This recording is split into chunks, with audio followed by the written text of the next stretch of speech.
everyone, I'm Jack Taylor, and this is Talkin Sports with my dad. As you can see, he's right here. Yep, I am Dad. I'm Jeff Taylor, and welcome to the show.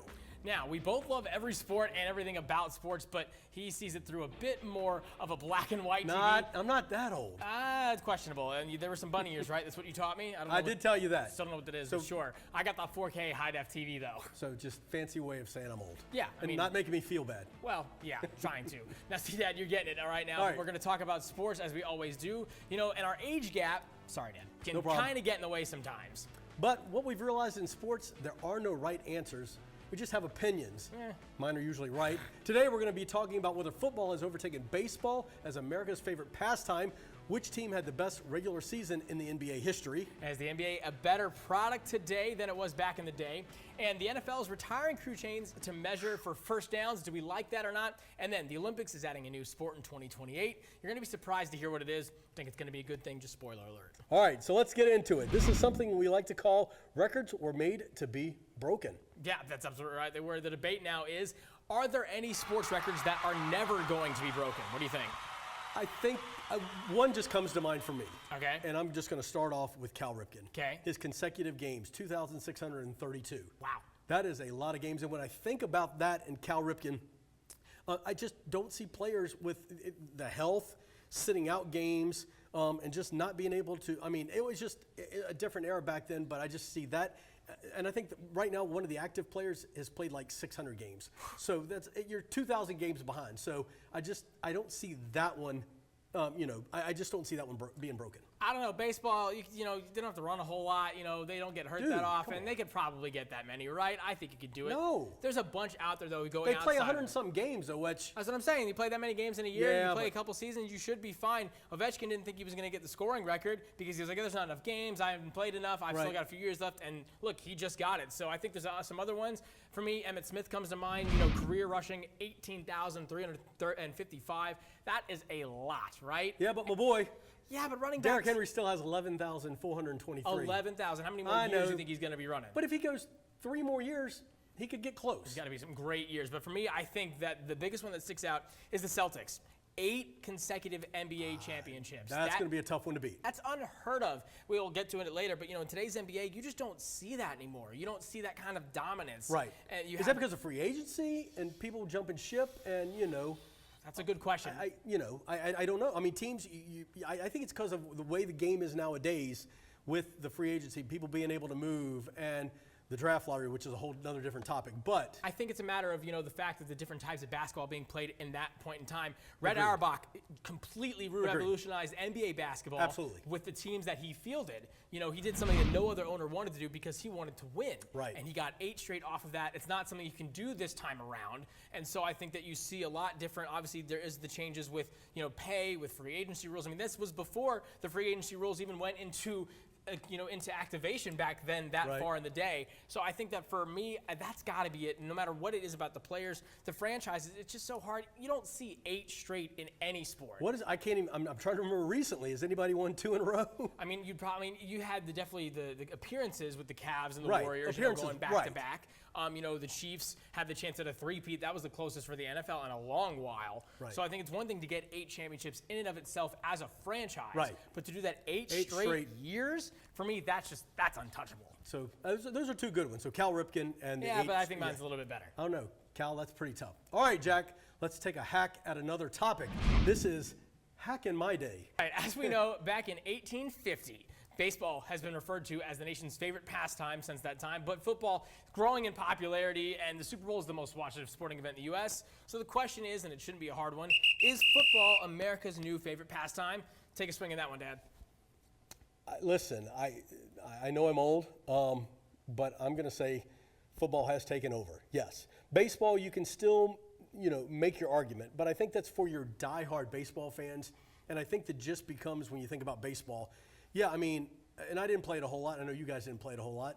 I just didn't like the sport. I got to be honest with people. But I guess what I'm getting at is, with the history of baseball going back way before football, and just, getting out to a baseball diamond on a Friday night and watching it and stuff, there's a lot to be said there in terms of the atmosphere, in terms of, the ballparks. And we get back to the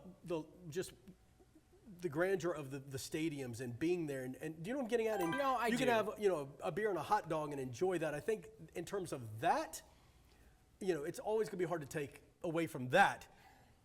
Football. We go to a football game. It's different than going to a baseball game. So, but when it comes to today, what is the daddy? Yeah. Sorry. Sure. What is the dad? It's the NFL. Yeah, I mean, I think so, absolutely. I think you talk about baseball, and it's really just the nostalgia and the romanticism. That's what I was getting at. This post-war era, activity. The first time that you had any sort of leisure activity that you could do, baseball was one of the ones you take, your drop top and you drive to the baseball stadium. But the matter of the fact is, and I don't even know how many games they were playing back in that day, you're not, it can't be the national pastime when you can do it on a Tuesday, Wednesday, or Thursday afternoon at 2 p.m. When it's 160 plus games or the something. ballparks that are filled with maybe a quarter of the people because, again, it's a Tuesday afternoon. And when I think of a pastime, sitting down like a holiday, you have the NFL, which took over, obviously, the better part of the year in terms of schedule. Starting in the fall, going through the winter, then going into the spring. You have Sundays. It's the only thing going on those Sundays. You have it on Mondays and Tuesdays. There's just too many baseball games. Agreed. There's too many to go in person. I think maybe in certain teams, certain regions of the country, there's a lot more history with baseball. But I think NFL, whether you have a bad team, whether you have a good team, north, south, I think it is continuously, and it is the national pastime. And football. Yes, Yeah, football, and, yes. and we can answer it this way too. When you think about the top 100 viewed television shows in the last however many years, the Super Bowl is like the first 20. It is. So, and you look at the ratings and you look at the money that it brings in, the apparel that it sells, and people just love their Sunday afternoon. So, even if you go college and high school, all of it, it's tough to beat. So, yeah, I would have to say, sorry baseball, but football is number one. Mm-hmm.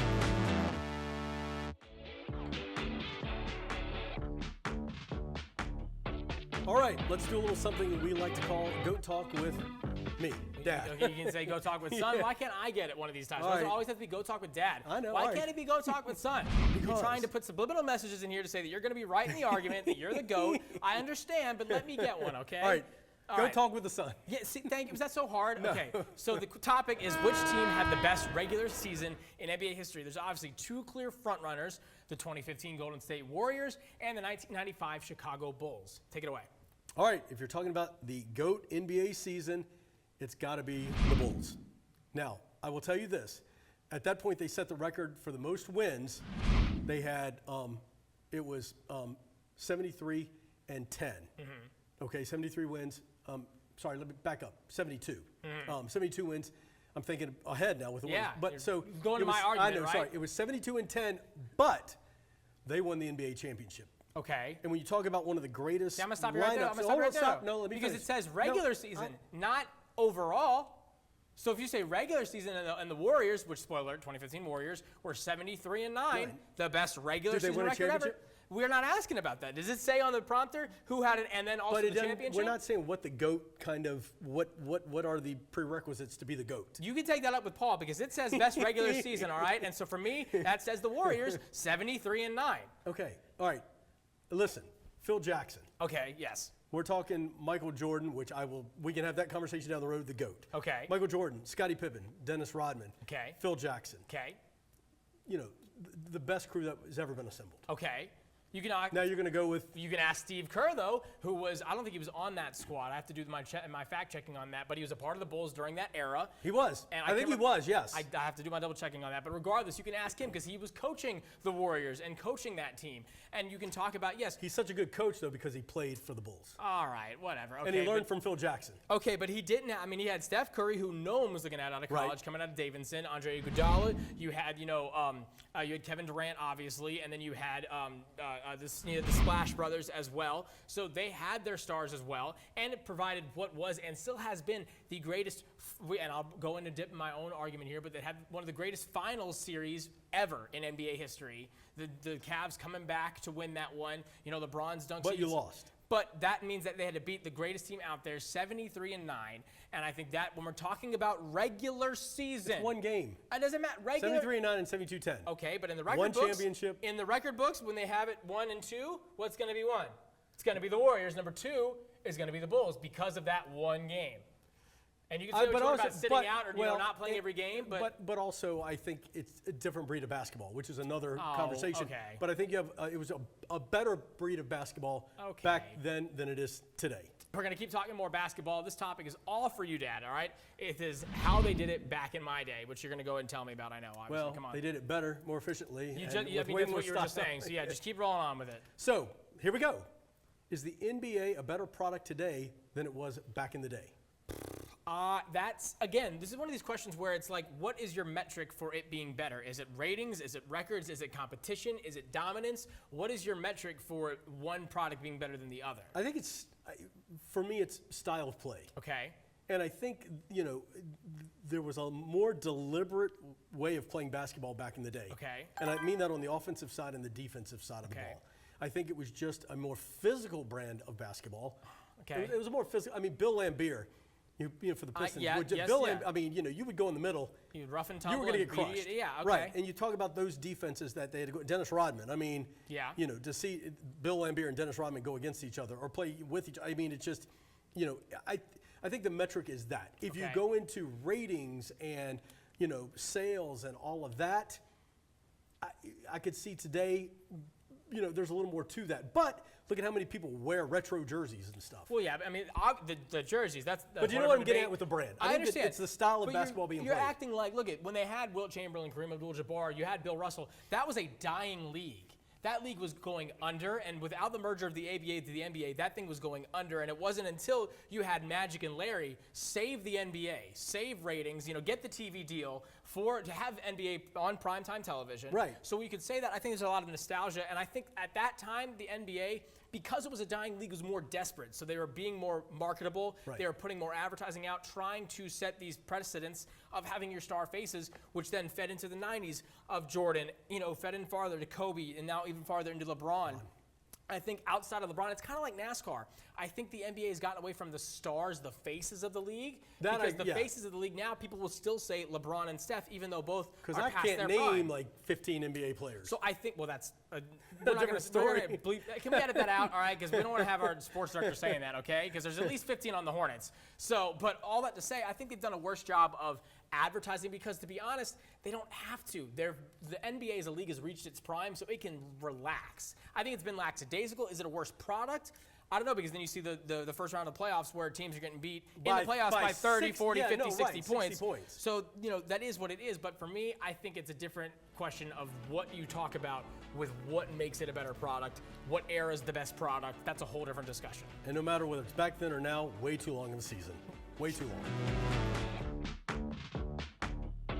All right, let's talk some more NFL football. This segment we like to call I'll Pretend I Didn't Hear That, because I'm afraid to hear what's going to come out of your mouth. You did that a lot growing up. I know. I didn't hear you say that. Although, come on, I can surprise you, Dad. I know, right? you have. The question is simple. Is the NFL retiring the use of chain crews to measure for first downs good or bad? It's replaced by Sony's Hawkeye technology, so it's going to be a bit more virtual at the line of scrimmage. Yes. It's good. Yes, it's good as long as it works. Okay, I mean, yeah. And I know they're going to have backups. Oh, yeah. Their so actual chain crews is still going to be there. Yes. Right. But, I think it's at some point you do have to have the technology. Yes.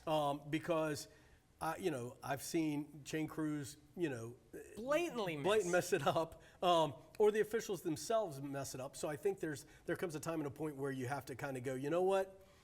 Out with the old, in with the new. Yeah. So in terms of that, and you can even talk more about, the technology in the ball, the goal line, all of that goes down. So to me, I think it's a good move, yes. I think it's irresponsible for the NFL to have waited this long to do so. Every other league has taken in strides to be able to get with the times and utilize the technology at their disposal to make the product better on the field or the pitch or the diamond or what have you. You have in soccer, they know the minute that ball goes across the goal line into the net and whether it crossed or not, if the goalie got it and saved it and was able to get it out of the net or not. The very second.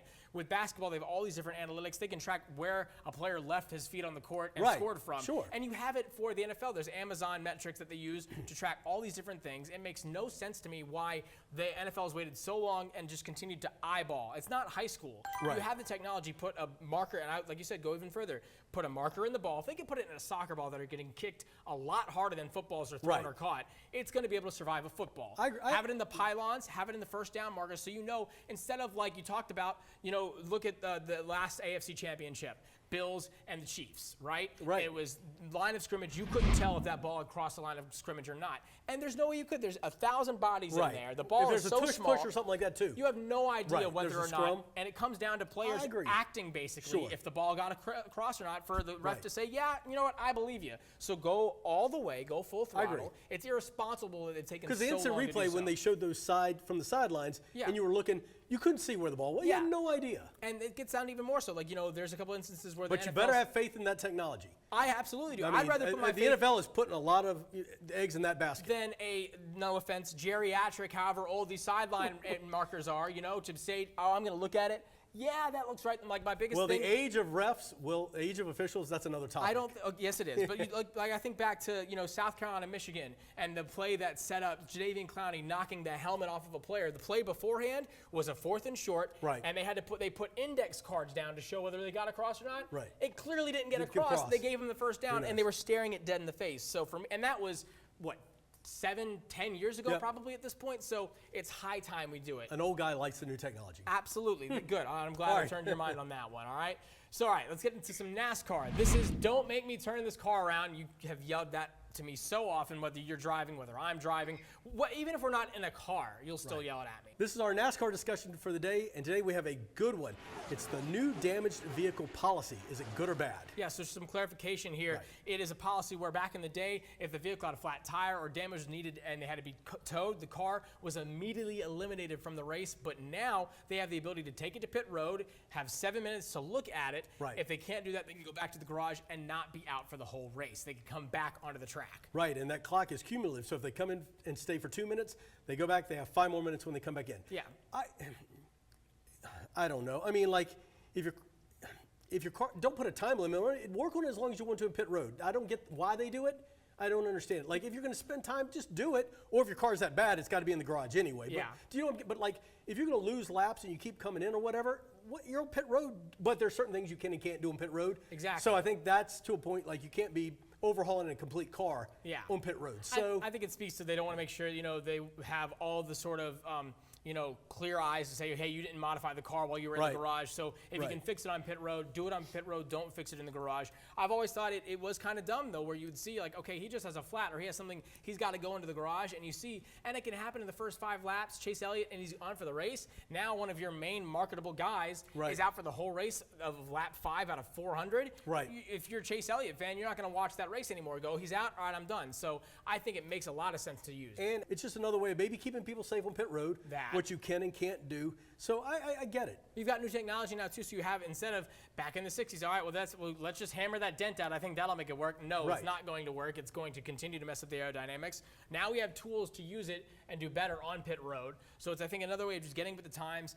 allowing for racers to stay on the track, because also these guys are paying a lot of money to be out on that track, and the car goes through a lot. So let them stay out if they can. Sure, they'll lose laps, but that's on them. At least they're in the race and they can finish the race. And if it's a tight shot on the car, more sponsor ads. Absolutely, right?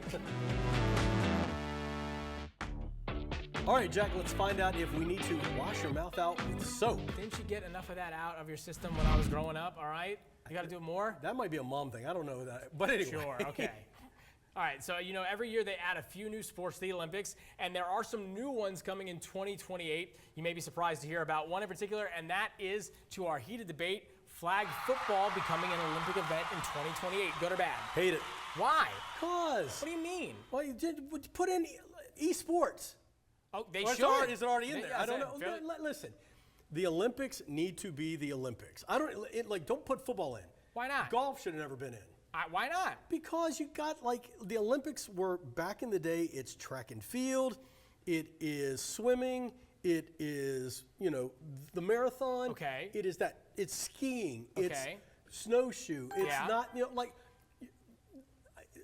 go have your X Games. Okay. That's fine. Go make it a part of the X Games or whatever. But when you talk flag, no, you're not I think if we're going to really go and get into the nitty-gritty of it, if you have that opinion, then make it what the Olympics originally was for. It was for amateurs. You couldn't be a professional and play for those teams. I'll agree with you Soccer there. does it. The NBA doesn't do it. See, NFL, they're going to look like what right now they're going to have. It looks like a mix of both professional and amateur. It should be nothing but amateurs. And I agree with that. So if you're going to have, I think any chance you could have to have amateurs in there, I think you should do it, because for these other sports, these other things that don't have necessarily professional leagues, your track and field events, things like that, it makes sense. There's no pro really designation. But for these other sports, because you're not going to have tackle football in there, it's not going to work. You don't have enough countries, but there are enough countries for flag football. We've seen it with the World. They have the Cup, they have the World Cup for flag football. They have different events for flag football. I think it's a great way to do so. You can have women's and men's in there, because I believe the Olympics is still like Title IX, where you have to have the same amount for both men's and women's to offer up there. So I think you do it. I think it's a great thing for the Olympics. Add more sports, add more viewers. But what point are we offering up too much, and why are we doing it? Because we got to make everybody happy. It's like at that point, just put in NASCAR, bring Formula One and all them guys together. Okay, but just because it happens once. But you're going back to the Olympic Games. You talk about Rome and Greece and what it was back in the day. And I know I'm going way back. I know it was your high school days, but that's a little bit too far. Okay. Right.